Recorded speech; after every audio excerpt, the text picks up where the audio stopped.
Hello, I'm Monica Florence Moore. I'm your local Phoenix City, Russell County NAACP president. Unit 5050 is proud to present to you Woman to Woman Words of Wisdom. A wise woman has an inner wisdom of her mother, her grandmother, her great grandmothers, her ancestors, and even her inner divine girl child. Some time ago, I had the pleasure of visiting with Mrs. Lucinda Griffin Wiggins. Ms. Wiggins is a proud 1947 graduate of South Girard High School, the once all-black high school in Phoenix City, Alabama. Her wisdom was so pronounced, and she reminded me immediately of my grandmother's. My grandmother, May Kurt, her formal name, Mary Curtis Edmonds Florence, died at a very young age, in my recollection. She died at 52 years old to cancer. And so immediately we began to pour all of our energy into my mother's mother, Eva Mae Evans Rutledge. She also lost her life at 54 years old. And that too created a void for me. I had no other grandmothers at that time. And so sitting at the feet of a 92-year-old woman was so inspiring. And I remember that wisdom. I remember some of the lessons that my grandmother taught. My grandmother would always say, "You teach people how to treat you." She would always say, "Common sense ain't always common." She would even tell me about how sometimes the best sense was bought sense, meaning you had to learn your lessons. And those stories stuck with me for such a long journey. And now I can reflect on those stories in so many different ways because the women in my life passed on that wisdom. So as we begin today, we want to have a conversation with a beautiful lady, and we want to take that conversation into ways and things that we feel like will be beneficial to other women as they grow and as they nurture and as they learn. As I mentioned, my grandmothers, I just want to point out that family is everything to me. Being born here and raised here in Phoenix City, Alabama, by my mother and my father, my mother, Bessie Rutledge Florence, is in a nursing home currently, and it is such a great opportunity to be able to sit with her and visit with her. Our father passed away quite some time ago to a long battle, medical battle, or health challenge that he had. But our parents taught us a lot of things, but the main thing they taught us is unconditional love and to remain close. My siblings and I, there are four of us. Our oldest sister is Harvita. She has two daughters, Gerastia and Lucretia. My brother is Larry. He has one daughter. Her name is Alexandria. And my youngest sister is Kashalium, and she has three children, Kobe, Caitlin, and Brooklyn. And then my pride and joy is El Grayson. And so that family structure taught us so much. And it gave us the bond that I felt I needed to share. The book of Titus teaches us, however, it is appropriate and sound doctrine. Teach the older to be temperate, worthy of respect, self-controlled, and sound in faith, in love and endurance. Likewise, teach the older to be reverent in the way they live. Teach what is good. Be a mentor is how I equate that. And so I have the pleasure of having a conversation today with one whom I have mentored. Her name is Trakaria LaShawn Mitchell. And before I allow her an opportunity to introduce and talk to you from her heart and share her story, as we get into this conversation of woman to woman sharing words of wisdom, I wanted to just share that her battle with health challenges, as well as her journey to where she is, has not been easy. However, it all has been worth it. And so I introduce to you Trakaria Mitchell. This is an honor and a privilege to be able to share words of wisdom.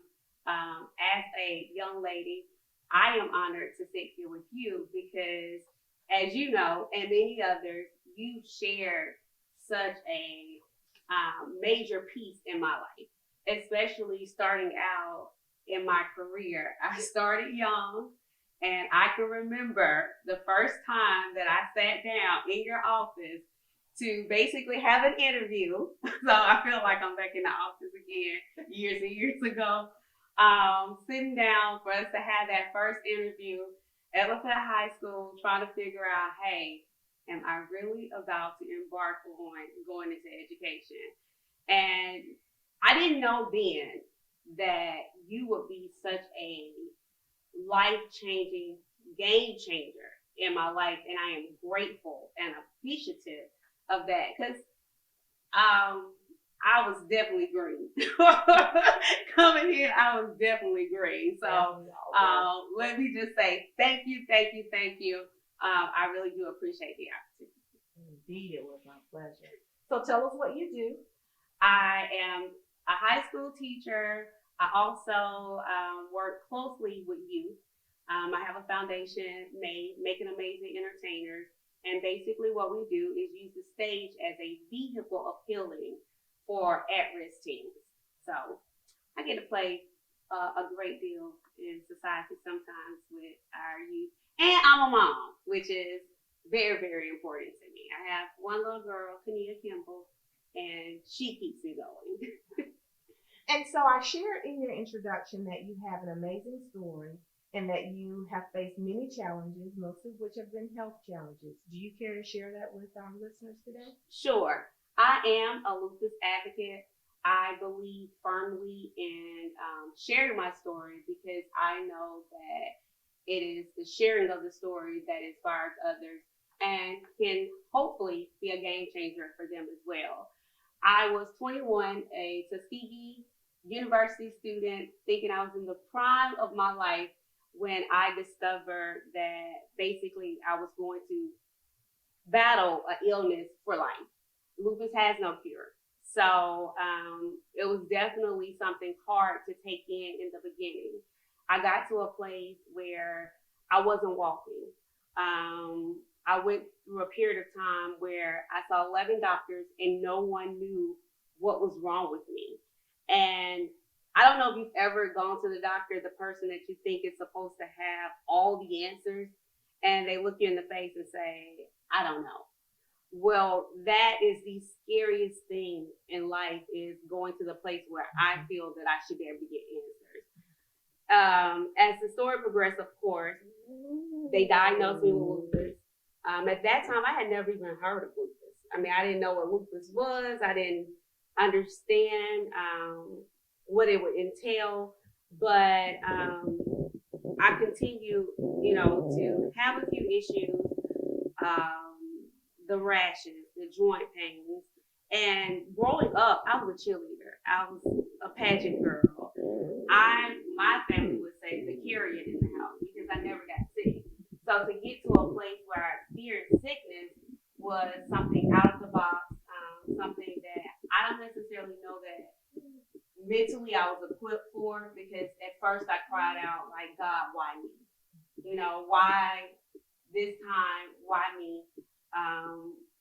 Like I said, I was in college, and so getting sick and not knowing what the answer is, I had professors that didn't understand.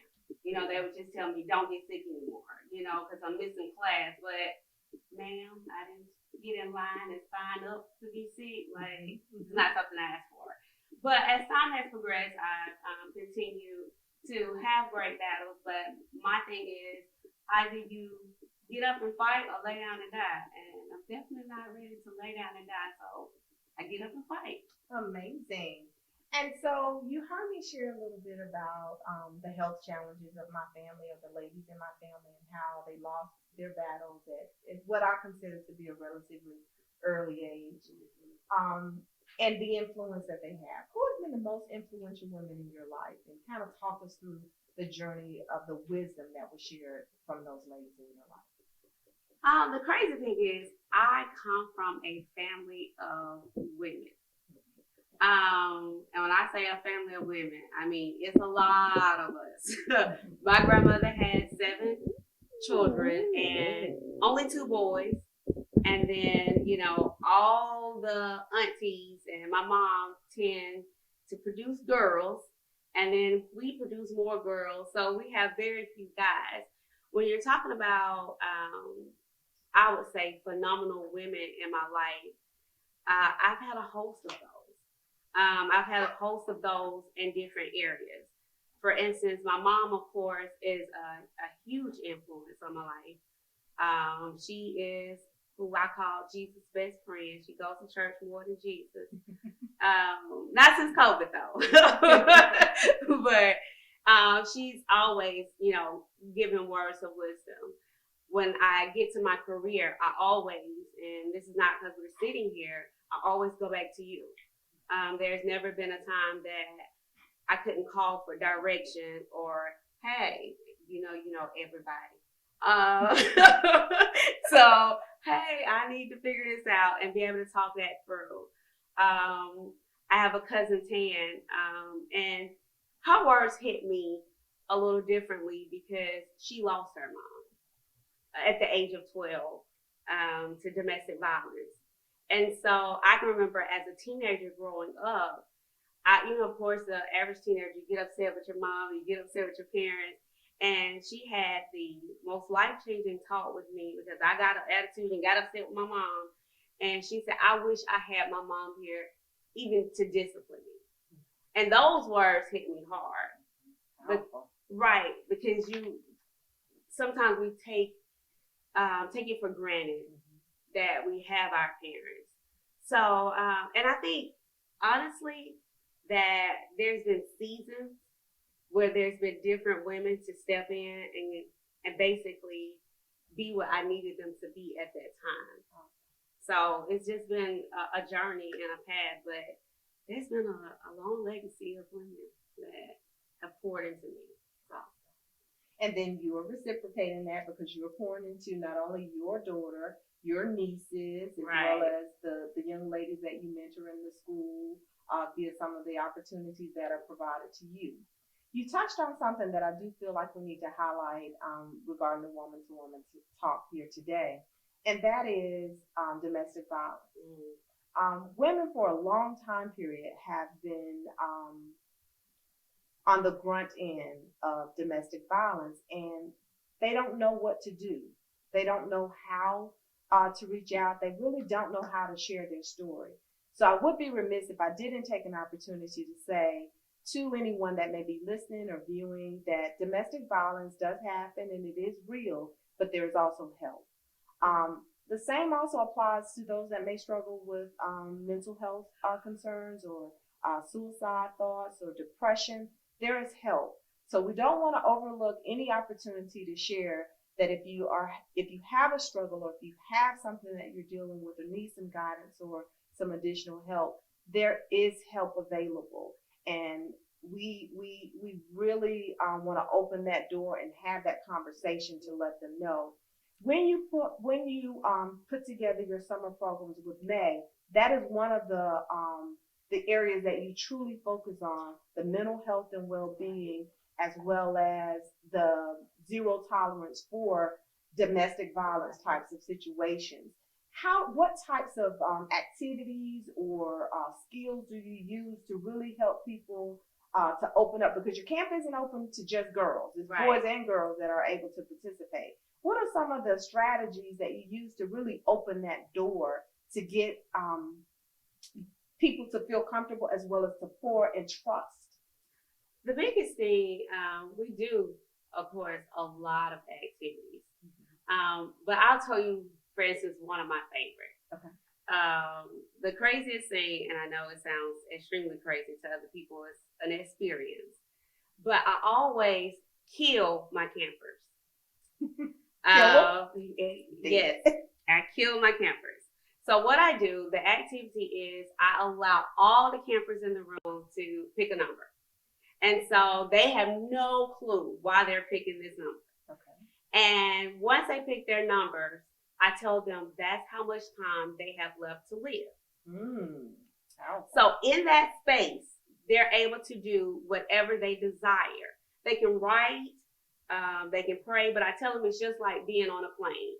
if they said that the plane was about to go down, then the person that's sitting next to you is actually the last person you'll see or be able to converse with. So I tell them they can do whatever they want next week. And it's crazy because kids will do anything and everything. And you're like, so that's what you want to do with your last few minutes of life? But okay. And after that, when their time is over, they have to lay down, close their eyes, and they cannot move. Okay. And so then I told them that basically we never know when our time will come to an end. And some of us are lying there and we're thinking about all the missed opportunities. We're thinking about regrets. We're saying, well, I was going to be, or I would have been. And I just put them in a place where they're able to kind of connect to their own lives and experiences. And then, I tell them too, I say, you may have left home this morning and you didn't tell your mom I love you. Well, guess what? She can't hear those words now. I also tell them that your last words last night could have been telling your brother, I hate you. And those are the words that will echo in his mind for an eternity. And then I asked them, what are people walking past your casket saying? Are they saying things like, she could sing, she dressed well? Or are they saying, I don't know how to pick up the pieces and move on with my life because this was the person that inspired me? Are you having a purpose-filled life? Or are you just existing? And so then after that, a lot of them will write. I call them up to a chair one by one. They can tell me what they did with their last few minutes of life, regrets. And if they wrote something, I have them read it. And most pieces are to their family. And when you're actually reading the words that you would have to say in your last moments, it really causes you to self-reflect and reevaluate. And usually we'll have a wonderful sponsor of a funeral home, and I'll open the curtains, and there's a whole casket there with a mirror, and they have to go and leave all of those things and bury things that they've dealt with. And right. And so after you live the last few minutes with these people in the room, it makes you open up. It makes you want to take this journey. It makes you want to be a better friend. It's so crazy because I have parents that'll come back the next day and say, what did you, my child? Because they came home last night and said, I love you. What do you need me to do? Da, da, da, da, And so it's just one of, those things that allow them to open up and really connect with us. And we share our own personal stories to be transparent. And I think too often when we're talking about words of wisdom, too often we don't want to be authentic. We would rather put on the mask, rather put on a facade to truly allow people to know where I am is one, not by my own might, and two, it's been a journey getting there. Powerful.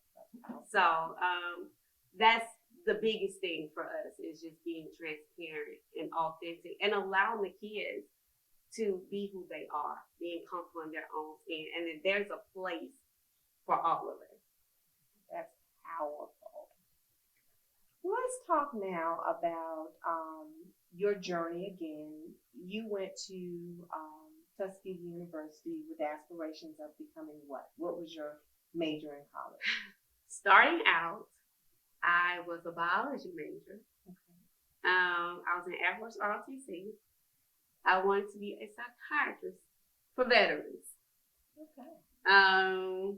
And that's when I got sick.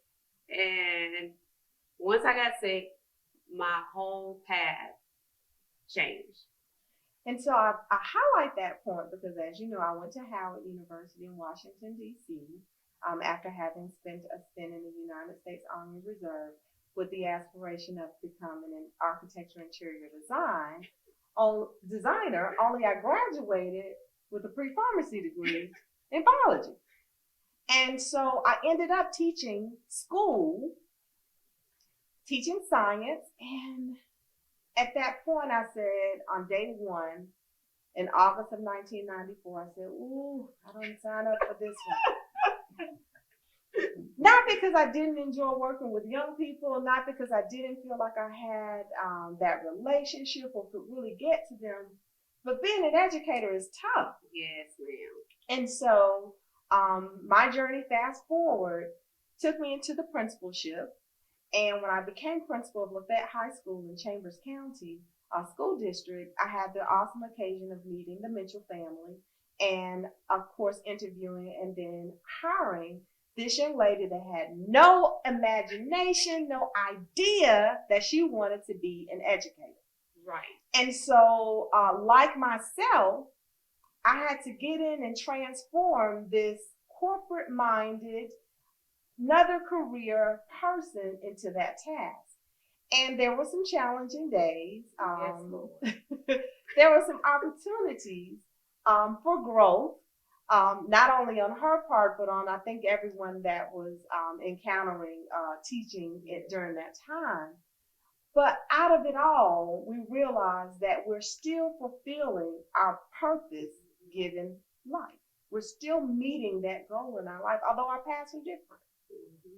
I tell people all the time, I'm still figuring out what I want to be when I grow up. Mm-hmm. And so using that platform now, becoming an educator, becoming an awesome educator, becoming a one that the students celebrate, and that they often reach out to even after high school, well into college and adult life. They never go anywhere. How do you use your platform in that capacity to share wisdom with the young ladies that you encounter? I know there are young guys that were in our class and young men and what have you, but how do you use that platform to also reach and give back what was given to you?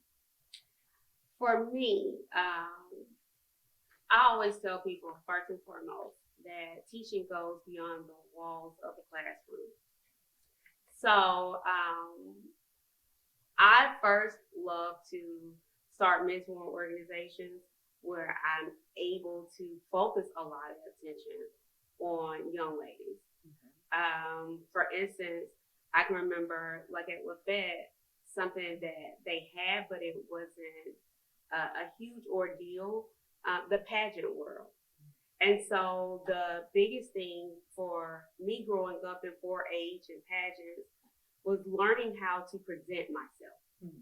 So I had the opportunity to kind of give that back to the young ladies on how to present yourself and how, when the lights come on, to basically give the world the best of you. How to basically, listen, I understand you're hanging out with your friends over here, but you can't take that into the interview room. You know what I mean? It's a total different ball game over here. So I was able to do things such as that. Also, I just feel like the best thing to do is to model what you're expecting. And I think that was the thing for me at Lafayette High School, was I was able to see a powerful African-American woman carry herself with class, dignity, earn the respect of the students, not necessarily that I had to be, oh, I gotta, be your friend or any of that. I when you walked in the room, it commanded everyone's attention.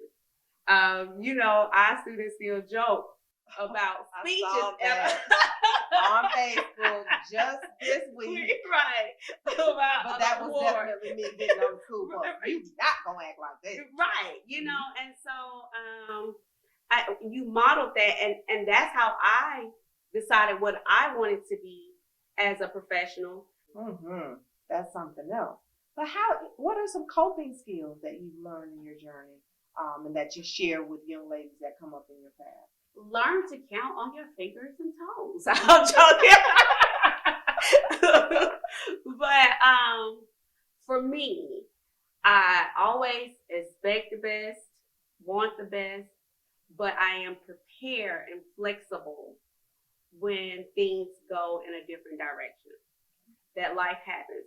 We talked about me having lupus earlier, and the a major trigger for a flare is stress. Mm. So I had to learn that everything can't be a situation where I lose all of me, or I go to the extreme and allow the anxiety, the pressure to overtake me, because that means I am out physically. Whereas you're just having a moment. Physically, it manifests itself in my body. So I learned that one day at a time, this too shall pass. I tell people all the time, storms come, but the sun does shine again. So with that being said, I just know that it's temporary situations. And I try to tell them, hey, breathe, calm down. It will all work together for your good. Mm-hmm. And at the end of the day, there's lessons to be learned. Awesome. Thank you. And so this is our conversation here today, and I want to thank you not only for giving me a piece of your heart, but also for allowing me to get into your heart and get into your head and share with you what has been shared with me. Because what we know is to whom much is given, much is required. And so I want you to listen to this poem as we share with you some powerful women who have been influential in our lives. And it's simply titled Imagine.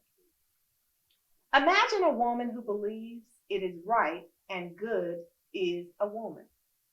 A woman who honors her experience and tells her stories, who refuses to carry the sins of others within her body and life. Imagine a woman who trusts and respects herself, a woman who listens to her needs and desires, a woman who meets them with tenderness and grace.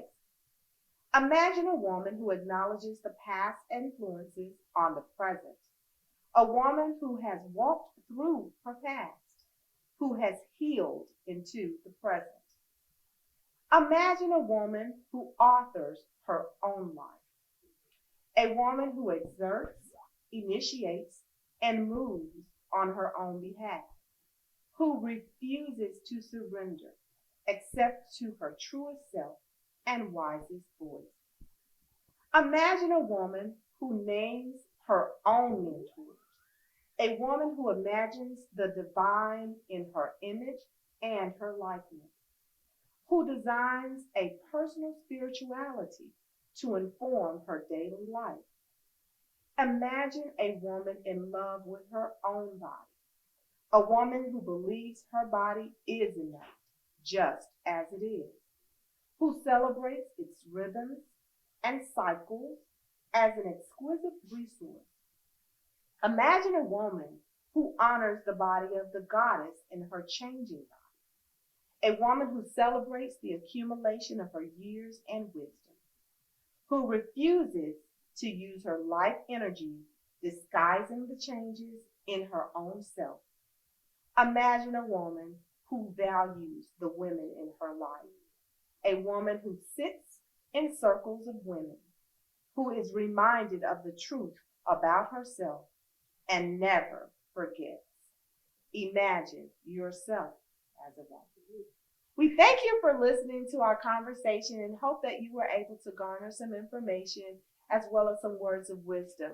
Here, woman to woman, words of wisdom. Thank you.